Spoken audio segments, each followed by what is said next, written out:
ধরো আমি প্রায় 4 বছর আনন্দবাজারের প্রতিনিধি হিসেবে 2002 থেকে 2006 এই 4 বছর আমি বিহারে একেবারে গ্রামে গ্রামে ঘুরেছি। বিহারের ভোট কিন্তু ভারতবর্ষের রাজনীতিতে এই মুহূর্তে একটা বড় মোড় নিয়ে আসতে চলেছে এবং একটা বড় জাতের বেস আছে। 14% যাদব মানে ভয়ঙ্কর বড় একটা 14% যাদব তাকে ঘরের ছেলে মনে করে এবং সেটা ওই সময় করতো। বিজেপির যে ভোট ব্যাংক, সেই ভোট ব্যাংক দিয়ে তারা একার ক্ষমতায় ওটা জিততে পারবে না, তাই জন্য জেডিইউকে তারা রেখে দিতে হয়েছে, তাদের নীতিশকে রেখে দিতে হচ্ছে। নীতিশকে আমরা এ রূপে দেখিনি এবং এই অবস্থায় আমরা নীতিশকে দেখব এটা কিন্তু আমরা তখন আমরা ভাবতে পারিনি। মানে এই বারবার দল পরিবর্তন বা বিজেপির সঙ্গে চলে যাওয়া, কুর্সি ধরে রাখা, মানে সব থেকে বড় কথা চেয়ারের জন্য কুর্সিতে আটকে থাকা।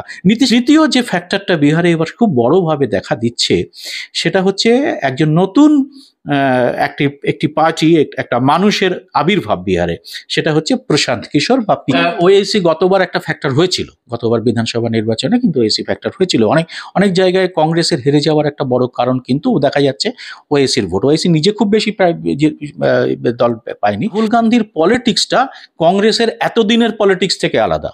আমরা যেটা দেখেছি কংগ্রেসের এতদিনের পলিটিক্স মানে শীততাপ নিয়ন্ত্রিত ঘরে বসে, এসি ঘরে বসে তারা পলিটিক্স করে। বিহারে কংগ্রেস খুব বড় ফ্যাক্টর নয়। বিহারে পশ্চিমবাংলার মতোই বিহারে কিন্তু কংগ্রেস প্রায় সাইনবোর্ড হয়ে যাওয়া দল। কিন্তু এবার বিহারের ভোটের প্রভাব সারা দেশে পড়বে, সারা দেশেই পড়বে। বিহারে দুটো সম্ভাবনা রয়েছে। বিহারে মহাগঠবন্ধন যদি ভালো ফল করে। সকলকে শুভেচ্ছা জানাই। আপনারা দেখছেন ইনসাফ বাংলা। আমি আকরামুল বাগানি। আমার সঙ্গে রয়েছেন সিনিয়র সাংবাদিক, আনন্দবাজারে দীর্ঘদিন সাংবাদিকতা করেছেন সাংবাদিক সুব্রত বসু, এবং তার একটা ইউটিউব চ্যানেলও রয়েছে, অত্যন্ত জনপ্রিয় একটি চ্যানেল, জার্নালিস্ট সুব্রত বসু।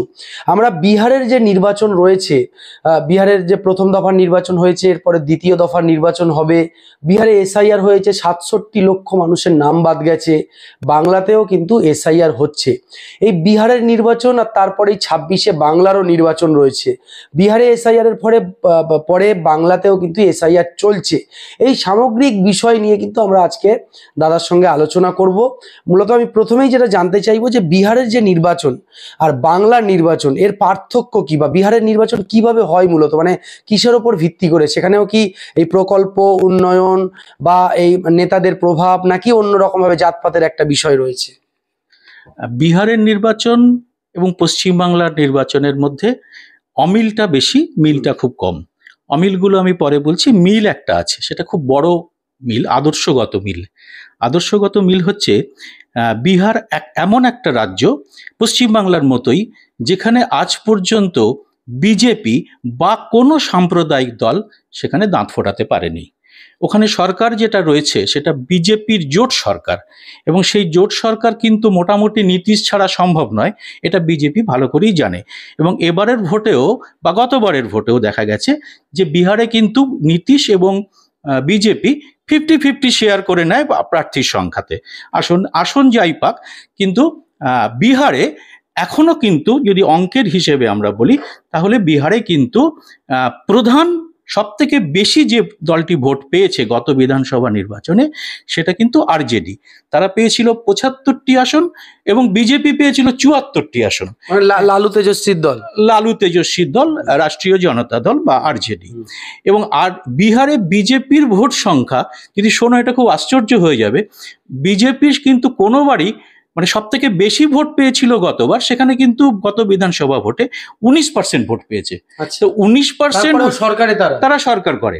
হ্যাঁ, তো এইটা হচ্ছে পশ্চিমবাংলার সঙ্গে বিহারের যদি মিল বলো তাহলে এইটা হচ্ছে একটা আদর্শগত মিল, যে বিহারের মানুষ কখনো কিন্তু বিজেপিকে এখনো পর্যন্ত একক শক্তিতে সরকারে বসায়নি। এটা হচ্ছে মিল। এবার তুমি যদি বলো অমিলটা কোথায়, অমিল বিস্তর। বিহার একটা অদ্ভুত রাজ্য। ধরো আমি প্রায় 4 বছর আনন্দবাজারের প্রতিনিধি হিসেবে 2002 থেকে 2006 এই 4 বছর আমি বিহারে একেবারে গ্রামে গ্রামে ঘুরেছি। তো বিহারের সব থেকে বড় যেটা সেটা হচ্ছে কাস্ট ফ্যাক্টর। বিহারে যদি তুমি ওবিসি, ইবিসি এবং এইটা ধরো বিহারে হচ্ছে মুসলিম পার্সেন্টেজ হচ্ছে 17 থেকে 20%-এর মধ্যে। লাস্ট সেন্সাস অনেকদিন আগে হয়েছে, সেটা 17% ছিল, সেটা হয়তো এখন বেড়ে 19-20% হবে। তাহলে বাকি যে হিন্দু সম্প্রদায় রয়েছে সেইটার মধ্যে 85% হিন্দু তারা কিন্তু হয় পিছিয়ে পড়া, নয় এক্সট্রিম ব্যাকওয়ার্ড, নয় তারা হচ্ছে দলিত, অথবা তারা আদিবাসী। হ্যাঁ, এই রকমভাবে রয়েছে কিন্তু এই আর 15% তারা কিন্তু তথাকথিত শব্দটা বলছি এই কারণে, আমি উচ্চবর্ণ কথাটা বিশ্বাস করি না, তথাকথিত সাধারণ জেনারেল সম্প্রদায়, যার মধ্যে প্রধান যে 4টে কাস্ট আছে তার মধ্যে একটি হচ্ছে ব্রাহ্মণ, একটি হচ্ছে রাজপুত, একটি হচ্ছে ভূমিহার এবং একটি কায়স্থ। এই রাজপুত, ব্রাহ্মণ এবং ভূমিহার এই 3টি সম্প্রদায় মোটামুটি 3 থেকে 3.5% করে ভোট থাকে। আর বাকি কিছু সামান্য কায়স্থ আছে যাদের ওখানে লালা বলে।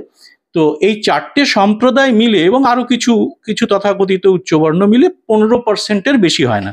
তাহলে বুঝতেই পারছো, হিন্দুদের ভোটের 85% কিন্তু ওবিসি, দলিত, এদের মধ্যে বিভক্ত। তাই বিজেপি বেসিক্যালি উচ্চবর্ণের, তথাকথিত উচ্চবর্ণের, আবারও বলি তথাকথিত উচ্চবর্ণের মানে এই ব্রাহ্মণ, ভূমিহার, রাজপুতদের দল হওয়া সত্ত্বেও তারা কিন্তু ডিপেন্ড করতে হয় ওবিসিদের ভোটের উপরে বা দলিতদের ভোটের উপরে, এবং সেই জন্যই তাদের সঙ্গে রাখতে হয় নীতিশ কুমার, যিনি কুর্মী সম্প্রদায়ের নেতা। কুর্মী সম্প্রদায় ওখানে খুব অল্প আছে, প্রায় 3%-এর মতো।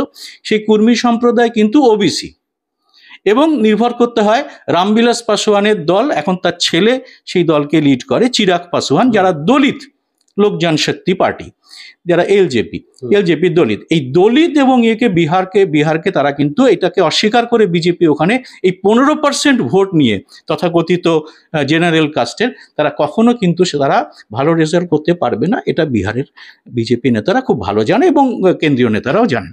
তাই জন্য বিহারে বিজেপিকে সবসময় নির্ভর করতে হয় এই সমস্ত সম্প্রদায়ের উপর। এবার দেখা যাচ্ছে যে বিহারের সব থেকে বড় যে কোন সম্প্রদায়টা বেশি রয়েছে সেটা হচ্ছে যাদব। একদম যাদবের সংখ্যা বিহারে, যদি আমি পরিসংখ্যানগতভাবে লাস্ট সেন্সাসেও দেখা যাচ্ছে, সেটা 14%, সেটা হয়তো বেড়ে আর একটু 15-16% হতে পারে। তাহলে আমি কি বললাম প্রথমে? মুসলিম 20% এবং 13-14% যাদব। লালু প্রসাদের কম্বিনেশনটা ছিল মুসলিম যাদব, যাকে আমরা বলি MY কম্বিনেশন। এই MY কম্বিনেশন হচ্ছে 20+14 34%। তুমি যদি গতবারের ভোটের, বিধানসভা ভোটের আরজেডি মানে যেটা মহাগঠবন্ধনের যে ভোট পার্সেন্টেজ দেখো, সেটা কিন্তু 37%। একদমই ওই 34+ কংগ্রেসের ভোট, কিছু বামদের ভোট এসে ওই 37%-এ দেয়।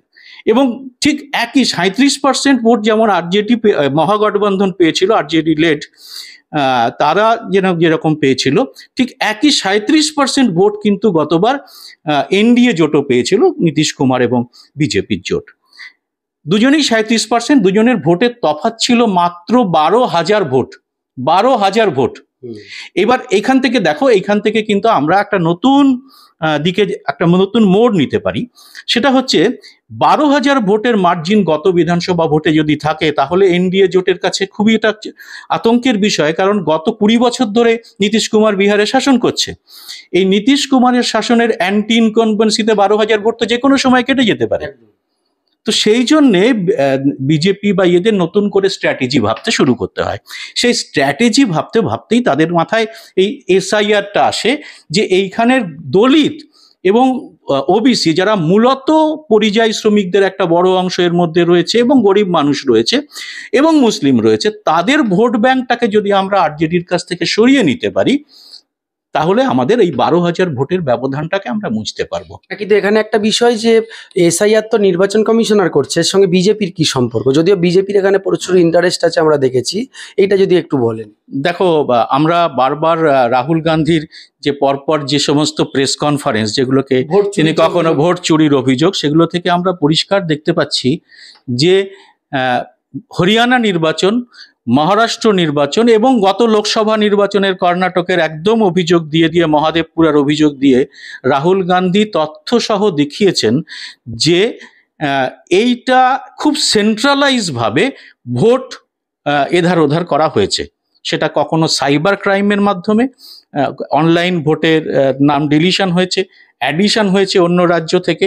এবারও লাস্ট যে ফাইল, যেটা হরিয়ানা ফাইল নিয়ে এসছেন রাহুল গান্ধী, সেটাতে আমরা পরিষ্কার দেখলাম যে ব্রাজিলীয় এক মহিলা মডেল, তার নাম 21 জায়গায় 22 জায়গায় ঢোকানো হয়েছে 10টা বুথের। তো 10টা বুথের বিএলও তো আলাদা আলাদা, তাদের পক্ষে তো একজন বিএলওর পক্ষে এটা তো সম্ভব নয়। তাহলে ব্যাপারটাকে কেন্দ্রীয়ভাবে করা হচ্ছে, এবং কেন্দ্রীয়ভাবে করার প্রমাণ কিন্তু কর্ণাটকের পুলিশের যে স্পেশাল টাস্ক ফোর্স, তারা কিন্তু অলরেডি তার সে তথ্য প্রকাশ করতে শুরু করেছে যে তারা 80 টাকা দিয়ে এক একজনকে এই অনলাইনে নাম ডিলিশনের জন্য আবেদন করিয়েছে। তাই নির্বাচন কমিশনের বিরুদ্ধে বিরোধীদের যে অভিযোগ, মূলত কংগ্রেস এবং সমস্ত বিরোধী দল, সেটাকে কিন্তু এখন আর উড়িয়ে দেওয়া যাচ্ছে না যেটা মিথ্যে কথা বা অন্য কিছু। এবং নির্বাচন কমিশনের ভূমিকা এবং নির্বাচন কমিশনের প্রেস কনফারেন্সে বক্তব্যটাও একজন সাংবাদিক হিসেবে আমাদের কাছে খুব কিন্তু সংশয়ের মনে হয়। যখন একজন নির্বাচন কমিশনার তিনি বলছেন প্রকাশ্যে যে আমাদের মা বোন এবং আমাদের বউদের কি সিসিটিভির ফুটেজ কি বাইরের লোকের কাছে সাझा करना चाहिए, মানে শেয়ার করা উচিত, তার মানে কি? এটা কি এমন গোপন কাজ? এটার জন্যই তো সিসিটিভি ফুটেজ লাগানো হয়, সিসিটিভি বসানো হয়, তাহলে অসুবিধাটা কোথায়? তো এরকম হাস্যকর এরকম জবাব ভারতের কোনো নির্বাচন কমিশনার আজ পর্যন্ত দিয়েছে মনে হয় না। রাহুল গান্ধীর এবারের প্রেস কনফারেন্সে একদম ক্যাটেগরিক্যালি তিনি দেখিয়ে দিয়েছেন, একদম তার টিম বিভিন্ন বাড়িতে গিয়ে যে জিরো নামের যে সমস্ত বাড়ি, সেই সমস্ত বাড়িতে আসলে সেখানে লোক থাকে। উনি বলেছিলেন যে ভোটার যাদেরকে বলা হয়েছে তাদের সঙ্গে উনি চা খেয়েছেন। হ্যাঁ, জিরো নামের বলা হয়েছিল একদম প্রেস কনফারেন্সে। ভারতের জনগণকে ইলেকশন কমিশন অফ ইন্ডিয়া তিনি বলেছিলেন যে জিরো বাড়ির নাম্বার কাদের, যারা রাস্তায় থাকে, যারা ল্যাম্পপোস্টের পাশে শোয়, যারা ফ্লাইওভারের নিচে শোয়, তাদের বাড়ি থাকে না বলে তাদের জিরো নম্বর দেওয়া হয়। তাহলে এটা কি করে এলো? তার জবাব দেওয়ার দায় তার মধ্যে আসে। এই সংশয়গুলো প্রতিটা ভারতবাসীর মধ্যে, যারা চিন্তাশীল মানুষ, যারা নাগরিক সমাজ, তাদের মধ্যে কিন্তু এখন এসে গেছে। এবং নির্বাচন কমিশনের যে শুদ্ধতা, সেই প্রথম দিনে প্রথম নির্বাচন কমিশনার ভারতবর্ষের সুকুমার সেন, যিনি প্রথম ভারতে নির্বাচন করিয়েছিলেন, সেই সময় থেকে আজ পর্যন্ত এরকম প্রশ্নের মুখে কিন্তু কখনো পড়েনি। এই রাজীব কুমারের আমলে এবং এই জ্ঞানেশ কুমারের আমলে যেভাবে আমরা দেখতে পাচ্ছি। কিন্তু এই এসআইআর এর ফলে বিহারে কি রাজনৈতিকভাবে লাভ ওঠাতে পারবে বিজেপি বা নীতিশ কুমারের দল, নাকি লালু ফ্যাক্টর বা রাহুল গান্ধী ফ্যাক্টর বা একটা জোট যে ফ্যাক্টর সেটা কাজ করবে? বিহারে কংগ্রেস খুব বড় ফ্যাক্টর নয়। বিহারে পশ্চিমবাংলার মতোই বিহারে কিন্তু কংগ্রেস প্রায় সাইনবোর্ড হয়ে যাওয়া দল। কিন্তু এবার যেহেতু রাহুল গান্ধীর যে যাত্রা আমরা দেখেছি সেখানে প্রচুর মানুষ, ব্যক্তিগত ক্যারিশমা তৈরি হয়েছে বিরোধী দলনেতা হিসেবে রাহুল গান্ধী। তার আগে ভারত জোড়ো যাত্রা থেকে রাহুল গান্ধীর যে ব্যক্তিগত ক্যারিশমা বিহারের হিন্দি বেল্টেই বলা যেতে পারে তৈরি হয়েছে, তার ফল কিন্তু বিহারে এবার কিন্তু অবশ্যই পড়বে। তার কারণ হচ্ছে রাহুল গান্ধীর পলিটিক্সটা কংগ্রেসের এতদিনের পলিটিক্স থেকে আলাদা। আমরা যেটা দেখেছি কংগ্রেসের এতদিনের পলিটিক্স মানে শীততাপ নিয়ন্ত্রিত ঘরে বসে, এসি ঘরে বসে তারা পলিটিক্স করে। রাহুল গান্ধী এই পলিটিক্সটাকে নামিয়ে নিয়ে এসছেন রাস্তায়। রাহুল গান্ধীর এই যে পলিটিক্সটা, এই পলিটিক্সটা কিন্তু বাম পলিটিক্সের মতোই। তিনি চলে যাচ্ছেন মুচির বাড়িতে তিনি চলে যাচ্ছেন মাছ ধরার লোকদের সঙ্গে জলে ঝাঁপিয়ে পড়ছেন, তিনি চলে যাচ্ছেন মাখনা চাষ করে, যারা বিহারের মাখনা চাষ খুব একটা বড় ঘটনা, তো বড় লোক তার সঙ্গে যুক্ত। তো এই যে বিহারের মানুষ রাহুলকে এইটা দেখতে, রাহুল এবং তার সঙ্গে যুক্ত হয়েছে প্রিয়াঙ্কা গান্ধীর একটা ব্যক্তিগত ক্যারিশমা। ওখানে প্রিয়াঙ্কা গান্ধী সেই চম্পারণ থেকে তার প্রচার শুরু করেছেন। আমরা দেখেছি বিপুল লোক হচ্ছে, মেয়েরা হচ্ছে, মেয়েদের এবার যথেষ্ট টাকা পয়সা দিয়ে, এখনো টাকা দেওয়া চলছে প্র্যাকটিক্যালি, এই যে 10,000 টাকা করে দেওয়া, তো দিয়ে নিজেদের পক্ষে আনার চেষ্টা করেছে। তো সেইটা কিন্তু প্রিয়াঙ্কা গান্ধীর সভাগুলো দেখলে বোঝা যায় যে মহিলারা কিভাবে পার্টিসিপেট করছে। এবং প্রিয়াঙ্কা গান্ধী অদ্ভুত কথা বলছে যে আপনারা টাকাটা নিয়ে নিয়ে আপনারা প্রকৃত ভোটটা দিন, কাকে ভোট বিক্রি করবেন না, টাকাটা নিয়ে নিন না। কিন্তু লালু প্রসাদের যখন শাসন ছিল তখন একটা বলা হতো জঙ্গল রাজ, তারপরে নীতিশ কুমার এলেন, রাস্তাঘাট চকচকে করলেন, মদ বন্ধ করে নিষিদ্ধ করলেন। সেই প্রভাব কি এখনো পড়বে, নাকি এখন অন্য ফ্যাক্টরে বিহারে ভোট হবে? আমি একটা একই সঙ্গে আরো একটি প্রশ্ন, যে এসআইআর এর ফলে আমরা দেখেছি যেখানে বিরোধীরা মানে তেজস্বী যাদবের দল বা অন্যান্য দল, মানে বিজেপি নীতিশ বিরোধী দলগুলো, যেখানে 2,000, 5,000, 10,000 ভোটে জিততো, হয়তো এসআইআর করে সেখানে কোথাও 20,000, কোথাও 5,000, কোথাও 2,000 ভোটারের নাম বাদ গেছে, ভোট দিতে পারবে না। এটাও কি বিজেপি বা নীতিশ কুমারের দল লাভ নিতে পারবে? আমি তোমার প্রথম প্রশ্নটা বলি, সেটা হচ্ছে লালুর জঙ্গলরাজ। এটা একটা অভিযোগ তো আছে। আমি ওই সময়টা বিহারে ছিলাম 2002 থেকে, বুঝতেই পারছো। আমি 2006 এসেছি, যখন নীতিশ কুমার 1 বছর হলো তিনি ক্ষমতায় এসছেন। তো লালুর কুশাসন বলতে আমরা যেটা বোঝাই, সেটা আমরা দেখেছি। লালুর মাফিয়া, যে অপহরণের ইন্ডাস্ট্রি, এগুলো আমরা দেখেছি। আমি পাটনায় আমি থাকতাম, এবং সেখানে রাত্রির বেলা লোকে অনেক সময় বেরোতে ভয় পেত। এটা কিন্তু ঘটনা। কিন্তু লালুর একটা অদ্ভুত ব্যাপার ছিল। আমি লালুর সঙ্গে প্রচুর ক্যাম্পেন ট্রেল করেছি, আমি তাদের সঙ্গে সঙ্গে ঘুরেছি। লালু গ্রামের যাদব এবং ওবিসি সম্প্রদায়, যারা কিন্তু বিহারের তথাকথিত জেনারেল কাস্ট, যেটাকে আমরা উচ্চবর্ণ বলি, তারা এত নিপীড়িত, এত শোষিত ছিল যে তাদের প্রায় মানুষ বলেই মনে করা হতো না। তো সেইটা কিন্তু লালু আসার পরে এইটা কিন্তু হয়েছে, এটা অস্বীকার করার কোনো উপায় নেই। এটা সোশ্যাল ইঞ্জিনিয়ারিং, তারা আত্মসম্মান পেয়েছিল। এটা আমি লালুর সঙ্গে সঙ্গে গ্রামে ঘুরে দেখেছি যে যাদবেরা কিন্তু তখন মনে করতো যে আমরা ওদের সমকক্ষ হয়েছে, আমাদের অধিকার আমরা পেয়েছি। এই যে জায়গাটা কিন্তু লালু করেছে। লালুর ঠিক বিপরীতে, কেননা লালু এবং নীতিশ একই প্রায় বয়সী, এবং তারা একই সঙ্গে সমাজবাদী রাজনীতিটা শুরু করেছিল। লালু এবং নীতিশের মধ্যে একটা খুব বড় তফাৎ আছে। লালুর একটা বড় জাতের বেস আছে। 14% যাদব মানে ভয়ঙ্কর বড় একটা 14% যাদব তাকে ঘরের ছেলে মনে করে, এবং সেটা ওই সময় করতো। এর সঙ্গে যুক্ত করেছিল মুসলিমদের, তার মানে মুসলিম এবং যাদব 34%, যেখান থেকে লালু শুরু করতো, বড় অংশ লালুর ভোটে 34% থেকে শুরু হতো। অন্যদের সেখানে 34-এ পৌঁছতেই প্রাণ বেরিয়ে যাবে। সেইখান থেকে লালু শুরু করতো। লালুর সঙ্গে নীতিশের যে তফাৎ, যেটা আমি বলছিলাম, নীতিশ যে সম্প্রদায়, সে হচ্ছে কুর্মী, তাদের ভোট 2.5 থেকে 3% বিহারে। তা নীতিশের সেই সুযোগটা ছিল না। তা নীতিশ সেই জন্য কাস্ট বেসড পলিটিক্সটা সেইভাবে করতে পারেনি, করার চেষ্টাও করেনি। এটা আমি বলবো, আমরা নীতিশকে যে রূপে দেখেছি, আজকের নীতিশ সেটা নয়। একদমই তোমাকে বলছি, নীতিশকে আমরা এই রূপে দেখিনি, এবং এই অবস্থায় আমরা নীতিশকে দেখব, এটা কিন্তু তখন আমরা ভাবতে পারিনি। মানে এই বারবার দল পরিবর্তন বা বিজেপির সঙ্গে চলে যাওয়া, কুর্সি ধরে রাখা, মানে সব থেকে বড় কথা চেয়ারের জন্য কুর্সিতে আটকে থাকা। নীতিশ কিরকম রাজনীতি করতো তোমাকে উদাহরণ দিয়ে বলি। নীতিশ গাইসালের দুর্ঘটনা, পশ্চিমবাংলার প্রতিটা মানুষের মনে আছে। গাইসাল পশ্চিমবাংলায় কিরকম বড় দুর্ঘটনা হয়েছিল, তখন নীতিশ ছিল রেলমন্ত্রী। আমরা দেখেছি নীতিশ সেদিন পদত্যাগ করলো। আজকের দিনে কোনো রাজনীতি, এমনকি আমি বলছি এনডিএর কোনো রেলমন্ত্রী ভাবতে পারবে এত বড় বড় দুর্ঘটনা হলো? আমাদের এখানে হলো, আমাদের করমণ্ডল এক্সপ্রেসে হলো। রেলমন্ত্রী এলেন পদত্যাগ করতে, নীতিশ সেটা করেছিল। নীতিশ রাজনীতিতে আদর্শের রাজনীতি করতে আমরা দেখেছি। এমনকি নীতিশ যখন ক্ষমতায় আসে, নীতিশ পরপর যে সিদ্ধান্তগুলো নিচ্ছিল, সেই সিদ্ধান্তগুলো কিন্তু প্রো পিপল সিদ্ধান্ত। নীতিশ সাইকেল দেওয়া শুরু করলো, মহিলাদের, বাচ্চা মেয়েদের স্কুলের টার্ন আউট বেড়ে গেল। হ্যাঁ, এই যে কাজগুলো, এবং মদ বন্ধ করাটা পরবর্তীকালে একটা প্রহসনে পরিণত হয়েছে। তুমি যে প্রশ্নটা প্রথম দিকে আনছিলে, মদ বন্ধ করাটা এখন একটা প্রহসন। বিহারে প্রত্যেকটা ঘরে মদ পাওয়া যায়, এবং বেশি পয়সায় পাওয়া যায়, খারাপ মদ, ভেজাল মদ পাওয়া যায়। হ্যাঁ, কিন্তু যখন প্রথম চালু হয়েছিল, তখন হইচই পড়ে গেছিল। মানুষ দুহাত তুলে, বিশেষ করে মহিলারা কিন্তু দুহাত তুলে আশীর্বাদ করেছিল। তার ডিভিডেন্ড কিন্তু বিহারে এখনো নীতিশ পায়। নীতিশ কিন্তু এখনো তার ডিভিডেন্ড, এই যে নীতিশের আজকে এত কাণ্ডের পরে এত পাল্টু চাচা বলা হয় তাকে, পাল্টু চাচা নামই হয়ে গেছে বিহারে, তা সত্ত্বেও বিহারে নীতিশ টিকে আছে কি করে? নীতিশের তো কোনো কাস্ট বেসই নেই। সে তো যাদব ধরে নেতা নয়, সে তো মুসলিমদের নেতা নয়, তাহলে তার কাস্ট বেস নেই। সেইখানে দাঁড়িয়ে নীতিশ খালি টিকে আছে এই মহিলাদের এই ভালোবাসার জন্য, এবং কিছু লোক তাকে এখনো মনে করে যে লোকটা কিন্তু সুশাসন এনেছিল। নীতিশের তখন নাম হয়েছিল সুশাসন বাবু। আজকের নীতিশ ওই নীতিশ থেকে একেবারে আলাদা, একেবারে উল্টো। এবং এই নীতিশ কিন্তু এখন ঘর থেকে বেরোতে পারে না।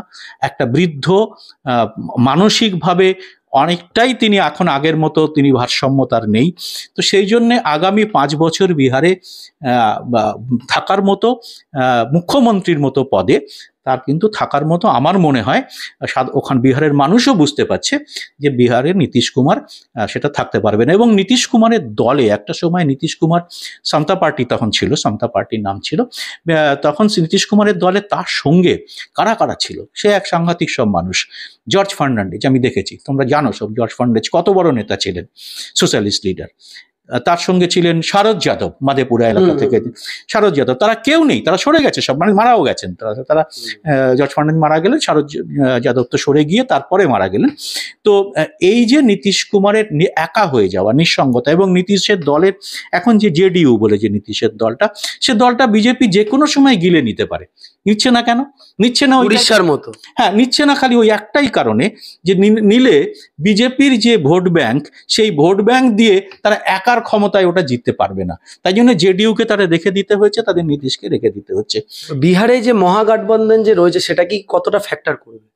বিহারের মহাগঠবন্ধন এবার খুব শক্তিশালী হয়ে নেমেছে, গতবারেও ছিল, কিন্তু গতবার একটা খুব বড় অসুবিধা হয়েছিল। বিহারে গতবারের ভোটের প্যাটার্নটা এরকম ছিল যে 125টা এনডিএ এবং 110টা মহাগঠবন্ধন, যদিও ভোটের তফাৎ আমি তোমাকে বললাম 12,000 ভোটের তফাৎ ছিল, তো কিন্তু 15টা আসনে গন্ডগোল ছিল। এই 15টা আসন তারা পিছিয়ে ছিল, তার একটা খুব বড় কারণ ছিল কংগ্রেস তাদের বেশি পরিমাণে তারা আসন চেয়েছে নিয়ে, তারা কিন্তু তাদের স্ট্রাইক রেট খুব খারাপ ছিল, ভীষণভাবে ফেল করেছে। গতবার কংগ্রেস 19টা মাত্র আসন পেয়েছিল, যেখানে বামেরা খুব ভালো স্ট্রাইক রেট করেছে। এবারও কংগ্রেস সেই কাণ্ডটা করার চেষ্টা করেছে, যদিও শেষ পর্যন্ত রাহুল গান্ধীর হস্তক্ষেপে ব্যাপারটা মেটানো হয়েছে। এবং এইবার মহাগঠবন্ধন অনেকটা শক্তিশালী। তার একটা প্রধান কারণ যে তেজস্বীকে সামনে রেখে তারা ভোটে লড়ছে, একদম তেজস্বীকে মুখ্যমন্ত্রী পদে, এবং এখন তো জেন জি একটা ফ্যাক্টর, এবং বিহারে জেন জি খুব পাওয়ারফুল, কারণ বিহারের ওবিসি দলিতদের মধ্যে ইয়াং ছেলে মেয়েরা খুব বেশি, এবং তারা সবাই সোশ্যাল মিডিয়াতে, তারা সবাই কিন্তু এই ইউটিউব দেখে, তারা কিন্তু একদম সারা দেশের এবং বিশ্বের খবর তারা রাখে। তো সেই জন্যে বিহারে কিন্তু জেনজি ফ্যাক্টর তেজস্বী এবং রাহুলের পক্ষে এটা একটা বড় হাওয়া আনতে পারে। 1 নম্বর। 2 নম্বর কাস্ট ফ্যাক্টর, তোমাকে আমি বললাম যে বিহারের কাস্ট ফ্যাক্টর আছে। তৃতীয় যে ফ্যাক্টরটা বিহারে এবার খুব বড়ভাবে দেখা দিচ্ছে, সেটা হচ্ছে একজন নতুন একটি পার্টি, একটা মানুষের আবির্ভাব বিহারে, সেটা হচ্ছে প্রশান্ত কিশোর বা পিকে। আমাদের পশ্চিমবাংলার লোক তাকে সবাই চেনে পিকে। পিকের একটা অদ্ভুত কৌশল, একটা ভোট স্ট্র্যাটেজিস্ট, তো অতএব তার একটা অদ্ভুত কৌশল নিয়ে নেমেছে পিকে। আমি বিহারে আমার বন্ধু বান্ধব যারা এখন বিহারে রয়েছে, আমি তাদের সবার সঙ্গে কথা বললাম। তো এর সম্প্রতি পিকে একটা ইন্টারভিউ দিয়েছে। তো সবাই দেখছে যে পিকের বেশ কিছুদিন ধরে, 1-1.5 বছর ধরে পিকে কিন্তু গ্রাউন্ড লেভেলে কাজ করে চলেছে। জনসুরাজ পার্টি তার পার্টির নাম। হ্যাঁ, তো জনসুরাজ পার্টির একদম ইয়ং ঝকঝকে, একদম কর্পোরেট স্টাইলে তারা গাড়ি নিয়ে প্রত্যেকটা হোটেলে তুমি গেলে দেখতে পাবে তাদের গাড়ি নিচে দাঁড়িয়ে আছে, এবং তারা সকালবেলায় 10টার সময় বেরিয়ে যায়, বেরিয়ে আবার 5টার সময় তারা সব ফাইল টাইল বগলে করে নিয়ে আসে, গ্রামে গ্রামে ঘুরে। তো একজন সাংবাদিক জিজ্ঞাসা করেছিলেন পিকেকে যে এরা কোথায় যায়, এরা কি কাজ করে। তো নিজেই বললো যে আমি ওদের জিজ্ঞাসা করেছি, ওরা সব ডেটা কালেকশন করে গ্রামে গ্রামে গিয়ে। তো আপনার এত ডেটা নিয়ে করবেন কি? তো পিকে হেসে বলেছিলেন, আচ্ছা ডেটা কালেকশনের জন্য ওদের আমি গ্রামে গ্রামে পাঠাবো কেন? ডেটা তো আমি দিল্লিতে বসে 5 মিনিটে সমস্ত ডেটা বের করে ফেলতে পারি। তাহলে ওরা কি জন্য যাচ্ছে? ওরা যাচ্ছে পিকের একটা অদ্ভুত স্ট্র্যাটেজি নিয়ে। এই স্ট্র্যাটেজিটা কি, এবার আমি সেই দিকে আসছি। স্ট্র্যাটেজিটা হচ্ছে বিহারে পশ্চিমবাংলার মতো এত ভোট পড়ে না, এবার 8.5% প্রথম দফায় ভোট বেশি পড়েছে, কিন্তু সেটা সাধারণত এতদিন বিহারে 55 থেকে 60%-এর মধ্যে ভোট পড়ে, এবার একটু বেড়েছে, তো 64% বোধহয় হয়েছে। তো সেই জন্যে আমি বলছি যে বিহারের একটা ধরো 30 থেকে 35% লোক ভোট দেয় না। কেন দেয় না? এত তো লোক পরিযায়ী হতে পারে না, কোটি কোটি লোক হয়ে যাবে 35%। পরিযায়ী তো আছে, পরিযায়ী, কিন্তু তারা সবাই যে তাদের সংখ্যা মিলে 35% তা তো নয়। তাহলে বিহারে এত লোক কারা যারা ভোট দিচ্ছে না? বিহারের একটা বাইনারি ক্যারেক্টার হয়ে গেছে, যেটা আমাদের এখানেও এখন হয়েছে। সেটা হচ্ছে বিহারের বাইনারি ক্যারেক্টার হয় মহাগঠবন্ধন অথবা এনডিএ, তার বাইরে তো কিছু নেই। তাহলে এমন লোক বহু আছে যারা, তুমি যেটা বললে লালুর কুশাসন, তারা লালুর কুশাসন পছন্দ করে না। আবার নীতিশ বা বিজেপির এইটাও পছন্দ করে না যে এই ধরনের রাজনীতি, এই ধরনের সাম্প্রদায়িক রাজনীতি তারা পছন্দ করে না। তারা কি করে? তারা নোটাতে ভোট দেয় অথবা ভোট দিতে যায় না। বিহারে হাইয়েস্ট ভোট পড়ে নোটাতে, হাইয়েস্ট, সারা দেশের সব থেকে বেশি। এটা খুব মার্ক করার মতো বিষয়, আমি তথ্য পরিসংখ্যান দিয়ে তোমাকে বলতে পারি। এবার বিহারে দেখা যাচ্ছে যে এই 35% লোক যারা ভোট দেয় না, তাদের যদি দুটো দলের প্রতি তাদের যদি বীতশ্রদ্ধ হয়ে থাকে, তাহলে তারা একটা তৃতীয় কোনো জায়গা চাইবে। এই তৃতীয় শক্তির জায়গাটাকে ধরতে চাইছে প্রশান্ত কিশোর পান্ডে। আমি পান্ডে কথাটা এই কারণে বললাম, প্রশান্ত কিশোর নিজের নামের পেছনে পান্ডেটা বসায় না, তার কারণ সেটা সে খুব সুকৌশলে ব্যবহার করে। আসলে রোহতাসের ছেলে, তার বাবা ডাক্তার ছিল, পড়াশোনা শিখে তিনি ইউএনএ চাকরি করতে যান এবং তিনি ব্রাহ্মণ সন্তান। বিহারে ব্রাহ্মণ ভোট হচ্ছে 3%, যেটা পুরোটা বিজেপি পায়। হ্যাঁ, তাহলে আমি প্রথম থেকেই বলছি, আমার অনেক বন্ধু বান্ধব সাংবাদিকরা আমাকে বলেছিল যে পিকে ভোট কাটবে মহাগঠবন্ধনের, এবং সে কিন্তু বিজেপির হয়ে কাজ করছে। আমি প্রথম থেকে বলছি যে বিজেপির উচ্চবর্ণের ভোট প্রশান্ত কিশোর টার্গেট করেছে। সে তার পান্ডে পরিচয়টা এতদিন কেউ জানতো না, এখন বিহারে সবাই জানে যে তিনি পাঁড়েজি এবং তিনি ব্রাহ্মণ সন্তান, তিনি ব্রাহ্মণ ভোট নেবেন। তিনি যেটা করছেন সেটা হচ্ছে যে এই 35% যারা এ দলেও নেই ও দলেও নেই, তার থেকে 10% ভোট যদি তারা পেয়ে যায়, 12 থেকে 13% ভোট এবার প্রশান্ত কিশোরের টার্গেট। এবার যদি বিহারে প্রশান্ত কিশোর 10 থেকে 12% ভোট পায়, আমি তোমাকে প্রথমেই বললাম বিজেপি এত বড় পার্টি, কেন্দ্রীয় পার্টি, তারা 19% ভোট পায় বিহারে। একটা নতুন দল ভোটে নেমে 12% ভোট পাচ্ছে। তুমি ভাবো, এটা খুব বড় ব্যাপার। এবং তারা যদি আসনের ক্ষেত্রে তারা যদি একটা সাইজ 20 থেকে 30 বা 40 আসন পায়, তাহলে বিহারে কিন্তু তারা একটা বড় জায়গা নেবে। আমি বলছি না কিং মেকারই হয়ে যাবে, একটা বড় ভূমিকা নেবে, আমি কিং মেকার বলছি না, কথাটা খুব বহুল প্রচলিত ক্লিশে শব্দ, কিন্তু বিহারে কিন্তু তার একটা কিন্তু বড় প্রভাব থাকবে। এটা যদি হয় 10-12% ভোট। আবার এমনও হতে পারে বিহারের ভোটের প্যাটার্নটা এমনভাবে জাতিগত অন্যান্য ফ্যাক্টরের উপর নির্ভর করে যে বিহারের ভোটকে কিছুতেই প্রেডিক্ট করা যায় না, আনপ্রেডিক্টেবল বিহারের ভোট। হ্যাঁ, তো সেই জন্য বিহারের ভোটকে বলা হয় মাদার অফ অল ইলেকশনস।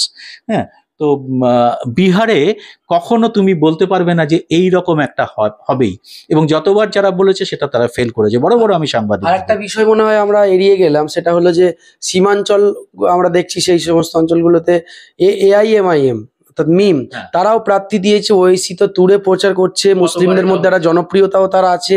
বিশেষ করে অপারেশন সিন্দুরের পর থেকে দেশ জুড়ে তার একটা গুরুত্বও বেড়েছে, তিনি যে ভূমিকা পালন করেছিলেন। তো ওএসিও কি একটা ফ্যাক্টর হতে পারে?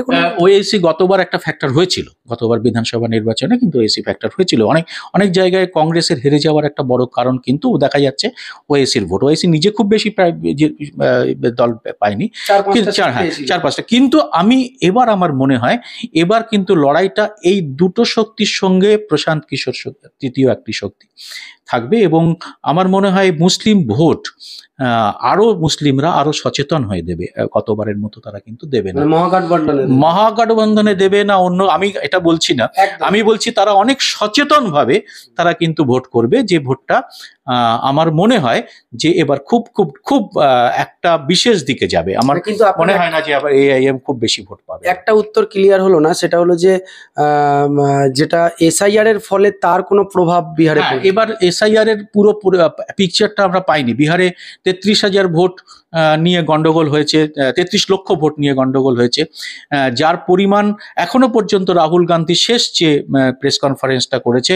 সেটাতে তিনি দেখিয়েছেন যে অনেকগুলো লোক তাদের গ্রাম থেকে তার নাম কেটে দেওয়া হয়েছে। এবং আমি শুধু রাহুল গান্ধী বা বিরোধী দলের অভিযোগকে বলছি না, যারা তদন্তমূলক সাংবাদিকতা করে তার মধ্যে রিপোর্টার্স কালেকটিভ একের পর এক তদন্ত করে করে দেখিয়েছে যে বিহারের সংখ্যালঘু ভোট, মুসলিম ভোটদের বেছে বেছে বাদ দেওয়া হয়েছে। এইটা কিন্তু বিহারে খুব বড় ফ্যাক্টর হওয়ার একটা সম্ভাবনা আছে, কারণ বিহারের সংখ্যালঘু ভোটদের যদি প্রত্যেকটা বুথ থেকে 100-200 করে হাঁটিয়ে দেওয়া যায়, এবং একটা রিপোর্টার্স কালেকটিভ দেখিয়েছে যে প্রায় কয়েকটা কেন্দ্রে 80,000 ভোট বাদ চলে গেছে। তো রিপোর্টার্স কালেকটিভের রিপোর্ট যদি ঠিক হয়, তাহলে বিহারে ব্যাপক এসআইআর এ কিন্তু ব্যাপক কারচুপি হয়েছে।